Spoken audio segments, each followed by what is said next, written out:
பரிசுத்தமான நாமம் இன்றும் என்றும் மைமைப்படுவதாக. எக்ஸோடஸ் டிவி அருளுரை துளிகள் வழியாக இந்த நல்ல வேளையில் உங்களை வாழ்த்துகிறோம்.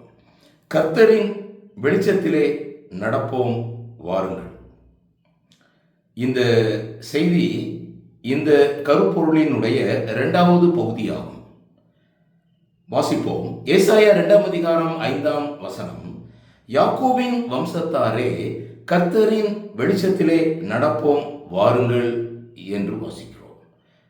கடந்த தியானத்தின் போது கர்த்தரின் வெளிச்சத்தில் நடப்பதற்கு 2 விதமான தடைகளை ஏசாயா அந்த இடத்துல குறிப்பிடுகிறதை நான் உங்களுக்கு ஞாபகப்படுத்தினேன். ஒன்று, கீழ்த்திசையாரின் போதகம். அந்நிய போதனைகளினாலே இன்றைக்கு அலைப்புண்டு திரிகிறார்கள். மாத்திரமல்ல, இந்த போதனை உங்களை அழைத்தவரால் உண்டானது அல்ல என்று வேதம் தெளிவாக கூறுகிறது. அந்நிய போதனைகளினாலே நாம் கர்த்தரின் வெளிச்சத்தில் நடக்க தடைப்படுகிறோம் என்று சிந்தித்தோம். 2வதாக அதுக்கு அடுத்த வசனம், தேசம் வெள்ளியினாலும் பொன்னினாலும் நிறைந்திருக்கிறது, அவர்களுடைய பொக்கிஷங்களுக்கு முடிவில்லை. உலக சம்பத்து தேவனுடைய வெளிச்சத்தில் நடப்பதற்கு தடையாக இருக்கிறது. இந்த 2 தடைகளை சிந்தித்தோம். உங்களிடத்தில் ஏதாவது தடைகள் இருக்குமானால் நாம் இந்த தடைகளை கர்த்தருடைய நாமத்திலே நாம் அதை அறிவித்து நாம் தடைகளை தாண்டி நாம் வெளிச்சத்தில் நடக்க தேவன் கிருபை செய்வாராக. இன்றைக்கு நாம் சிந்திக்கக்கூடிய பகுதி 3வது பகுதி. பாருங்கள், ஏசாயா 2ஆம் அதிகாரம் 8ஆம் வசனம். அவர்கள் தேசம் விக்கிரகங்களாலும் நிறைந்திருக்கிறது, தங்கள் கைகளின் கிரியையும் தங்கள் விரல்கள் உண்டு பண்ணினதையும் பணிந்து கொள்ளுகிறார்கள். இது ரொம்ப ஆழமான ஒரு சத்தியமாக இருக்கிறது. 3வது தடை விக்கிரகங்கள். விக்கிரகங்கள் என்று சொல்லும் பொழுது அதற்கு நாம் எக்ஸம்டடாக இருக்கிறோம் என்று நாம் எல்லாரும் அறிந்திருக்கிறோம். ஆனால் விக்கிரகம் என்றால் என்ன? கிறிஸ்துவுக்கு முதலிடம் கொடுக்க தவறும் போது நாம் விக்கிரகங்கள் என்கிற அந்த காரியங்களுக்கு முக்கியத்துவம் கொடுக்கிறோம், வெளிச்சத்தில் நடக்க தவறுகிறோம். வேதம் நமக்கு தெளிவாக கூறுகிறது, நீங்கள் அஞ்ஞானிகளாய் இருந்த பொழுது ஏவப்பட்டபடியே ஊமையான விக்கிரகங்களிடத்தில் மனதை செலுத்தினீர்கள் என்று உங்களுக்கு தெரியுமே. ஊமையான விக்கிரகங்கள் நம்முடைய வாழ்க்கையிலே நமக்கு பிரயோஜனம் இல்லாத அநேக காரியங்கள் விக்கிரகங்களாக இன்றைக்கும் நாம் வைத்திருக்கிறோம். எதற்கு நாம் முதலிடம் கொடுக்கிறோம்? நாம் வெளிச்சத்தில் நடக்க தவறுகிறோம். தேவனுடைய கட்டளைகளுக்கும் தேவனுடைய சித்தத்துக்கும் நாம் முதலிடம் கொடுக்க தவறும் போது, கிறிஸ்து உங்களுடைய வாழ்க்கையினுடைய பிரதானமான இடத்திலிருந்து தவறும் போது நாம் மறுபடியும் ஊமையான விக்கிரகங்களிடத்திற்கு போகிறோம். அதற்கு நாம் முக்கியத்துவம் கொடுக்கிறோம். வேதம் தெளிவாக கூறுகிறது, தேவனுடைய ஆலயத்துக்கும் விக்கிரகங்களுக்கும் சம்பந்தம் ஏது? நான் உங்கள் மத்தியிலே உலாவுகிறேன். அப்போ தேவனுடைய ஆலயத்திற்கும் விக்கிரகங்களுக்கும் சம்பந்தம் இல்லை. அப்போ தேவனுடைய ஆலயம் நம்முடைய பரிசுத்தமான இந்த சரீரம், ஆவி, ஆத்துமா, அதற்கும் விக்கிரகமான அல்லது ஊமையான மியூட் என்று சொல்லப்படுகிற அந்த அமைதியான அல்லது எந்த ஒரு செயலும் செய்யாத அநேக நம்முடைய சுய காரியங்கள் வெளிச்சத்தில் நடக்க அது தடையாக இருக்கிறது. அதை வாசிங்க.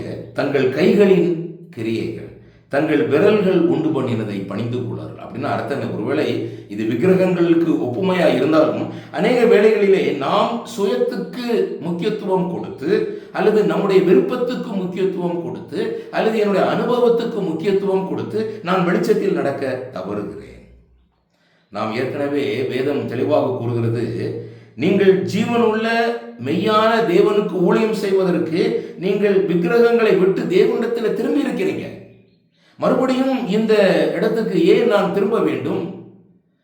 வெளிச்சத்தில் நடப்பதற்கு தடையை உண்டு பண்ணுகிறது. பிள்ளைகளே, நீங்கள் விக்கிரகங்களுக்கு விலகி உங்களை காத்துக்கொள்வீர்களாக என்று வேதம் கூறுகிறது.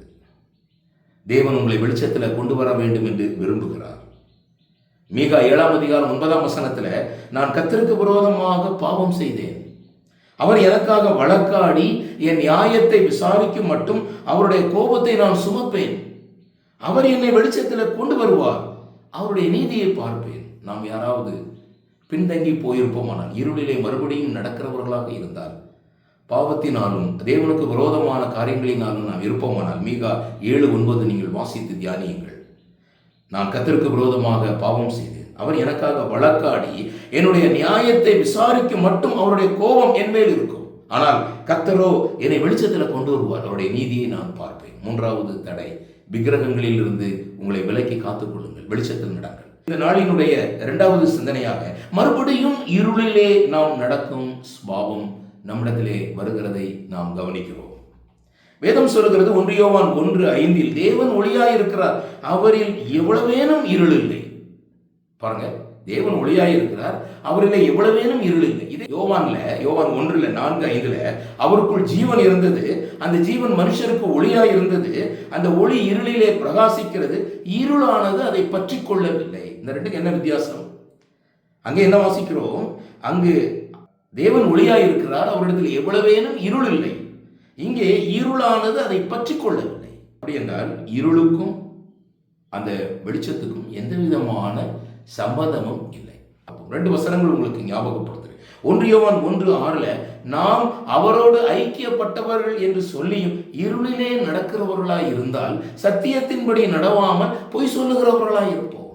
நான் அவரோடு ஐக்கியப்பட்டிருக்கிறேன் அப்படின்னு நான் சொல்லியும் நான் மறுபடியும் இருளிலே நடந்தால், இருளின் கிரியைகளை நான் விரும்பினால், இருளின் கிரியைகளை நான் மறைமுகமாக செய்தால், சத்தியத்தின்படி நடக்கல, நான் பொய் சொல்றேன். 1 யோவான் 1:7 அவர் ஒளியில் இருக்கிறது போல நாமும் ஒளியிலே நடந்தால், அப்படின்னா தான் நம்ம ஐக்கியப்பட்டிருப்போம். இன்றைக்கு ஏன் அநேகரோடு அநேகர் ஒப்புரவாகிறதில்லை? யாரோ ஒருவர் இருளில் இருக்கிறார், இன்னும் இருக்கிறார். ஏன் சபைகளுக்குள் ஐக்கியம் இல்லை? ஏதோ ஒரு இடத்தில் இருள் இருக்கிறது, அந்த இருளானது அதை பற்றி கொள்ளாதபடிக்கு அது தனித்து இருக்கிறது. சிந்திப்போம். 1 யோவான் 2:8 ஒரு புதிய கற்பனை ஆண்டவர் உங்களுக்கு எழுதுகிறேன் என்று சொல்கிறார். இது உங்களுக்குள்ளும் அவருக்குள்ளும் மெய்யாய் இருக்கிறது. ஏனென்றால் இருள் நீங்கி போகிறது, மெய்யான ஒளி பிரகாசிக்கிறது. இருள் நீங்க வேண்டும்.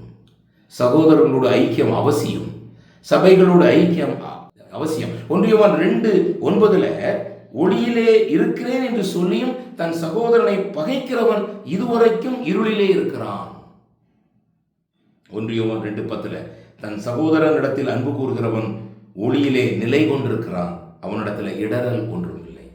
ஒளியில் நடந்தால் இருள் இருக்காது, இடரல் இருக்காது.